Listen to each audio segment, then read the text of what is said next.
Grab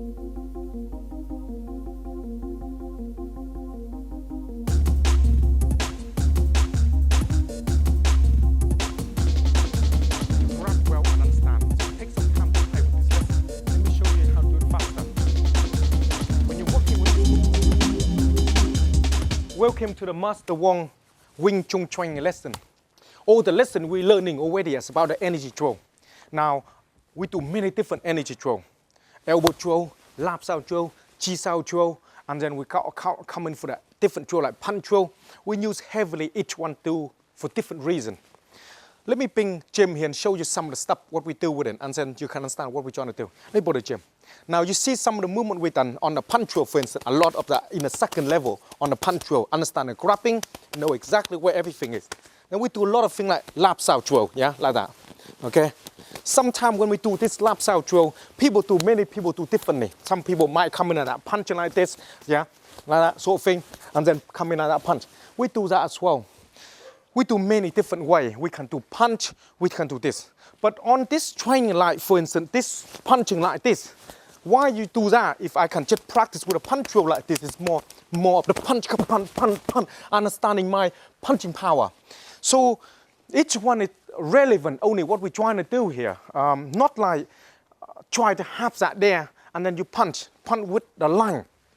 Sometimes when we work with a throw like this, sometimes we come back and we do a lot of chi sao throw, for instance, know exactly where to practice the line of the body, know where the hand is, so you can work. Principle exactly the same, you know, line the hand. So everything we do, each one have the home and place for, you know, the home and the place for them to go into. It's not just randomly, oh, you do chi sao and I do this move. It's designed specifically for so many different reasons why they're there. They have a purpose for it. It's not just randomly put it there. So today, we mainly talk to you about explain to you a little bit onto like the punch throw that you've done, and you haven't got much of knowing what does it do. It's a very important throw, one of them, okay? Now, for instance, when he punched me and moved the hand like that, this is the problem. The problem is you have to realize when you're going to fight with another Wing Chun man, I sit there and play with him. Tell me, when? When you're going to play with another Wing Chun boy? Huh? You're not going to time to play with him. And you haven't got that much, find some now Wing Chun guy in a fight and then play with him. Not going to happen. That's why in a combat fighting range, we don't tell people on our training that, punch me. Put your hand up for ready to line. You learn that on the lesson. It's like when you're training to become the special unit, undercover. You don't see me wear the normal clothes like traditional way of Wing Chun style and stuff like that. Because you need to if you want to. You do whatever you want. What we're trying to do is get people to realize when they're attacking, when doing something to you, you need to react quickly enough that don't let them know what you're trying to do.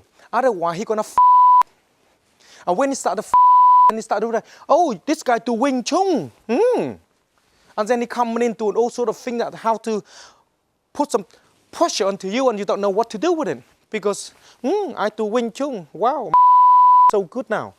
And then you get your head kicked in and you wonder why. So what we do is normally, we have a normal like this. When the attack coming in, we have hand. Because we're not sure. When you have the hand here, we're not sure. We need to move. We don't know what he's going to do because you're not going to fight with a Wing Chun guy.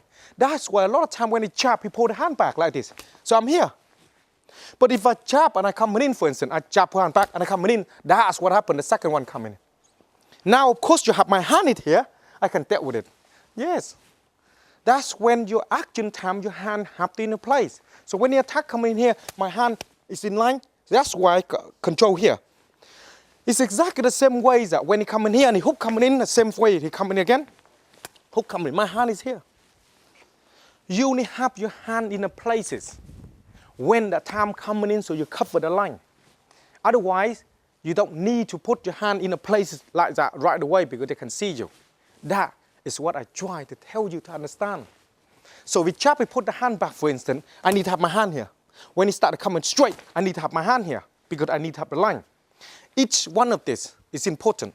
That normally people just jab you, moving out, jab, moving out. That's what happened. Yeah, you're not sure. You're looking for the line, your hand. Okay? So this is where they have problem, you in line. When you understand that already, he jump on cross, for instance, line, boom, here. Now I can ping him in. This is where I can attack him. To ping some in training, you need to understand two things. One is you need to, when you train with your partner, he need to understand two things. So he punch me again, for instance. He coming in. Now if he lean forward a little bit like that, when he coming in, it's easily lost balance. It's very simple to do. And that's why sometimes when he get here, you can pull him and try to hit him. We want to teaching your partner to understand one thing. If you're going to react using this way, when he punch and try to have your body back ground. So difficult to pull him in. You understand? Very difficult to pull him in. So this is why the energy drill here is helping you to certainly you understanding that he got the ground. He need to react on that certain movement like this. If you don't understanding the certain movement like this, okay, when the time comes, so certainly your body cannot react. So you get and then you get body whiplash and your back get messed up because the teacher who the hell you don't explain to you. Why don't explain to you? Because better you don't know much. The more you know, it's difficult for him to work. That's why we want to let you know to understanding when you do this movement, when you're coming in, hand and line and ground. So I have to come inside here. That's why I make my move. Soon I come in here, I got a problem. Then I make my move. Now, of course, while some of you said, now I hit me outside, hit me, and be here. My hand is in this line here. So when it hit, I turn. I break in it like this. This is where I'm understanding. Hand is here, that's when I come back. I break in it. And then I start to put him in a pot and make sure I stir him properly, ready for dinner tonight. And this is why you need to understand the line of the hand. When you jab in the hand, line, single hand if you need to. If it's single hand, you need to walk in because otherwise you're not sure. Boom, walk into him. As I showed you already. Add some movement in if you need to, like boom here, here, boom, boom here, like that. Now, when you have your hand in here like this, make sure your hand don't direct at him. On the side like this. To just line everything up. And make sure the hand here is here. If your hand here like that, and here, what happened? Because the elbow coming in. This is another thing I told to you about the hand position when you do the elbow drill, a punch drill. Where exactly the line is here. So you trap in, elbow come back, it's hard. If I put my hand in, elbow come back, they will land in. What is it very relevant to the energy drill? Energy drill, what you learn is will bring you in the reality, your reaction. So let's show you slowly again. When you come into attack line, if I come in to hit him, my hand have to be here. Yeah? For him to come to hit me other side, I can go forward to work. Make sure my 70-30 in line. If my feet not in line, I won't be able to do it. That's why when they come into a zap me like you no more zap, hand here, not too sure, boom, come in here. And that's where I throw my movement in. When I do this kind of movement, okay, tack, boom, here, I'm not leaning to him. I start to lean to him, that's when the problem. I come in and make my body straight, okay? This is where the part of this drill here, you see, is a part that come up from the elbow drill, okay? That's you're gonna need to practice because you don't lean. You walk into the movement and then you're forcing into him and then line changing here, movement like this, okay? So this is why when he come attack, I know exactly where, boom, boom, boom, come here, boom, come in here. And I send him away. Thank you for that. That's the idea of the reaction, of the motion of movement. That have some feeling on them. A lot of people sit there and watching through this and think, this guy haven't got a perfect hand sound. You can have as much perfect as you want. When the time comes, you will react and respond to the movement. Spending a little bit of time messing around, play with this. Tell your partner to attack you so you can understand. Got a problem? Email to us and we try to help you. Play safe. I'll see you again on next lesson.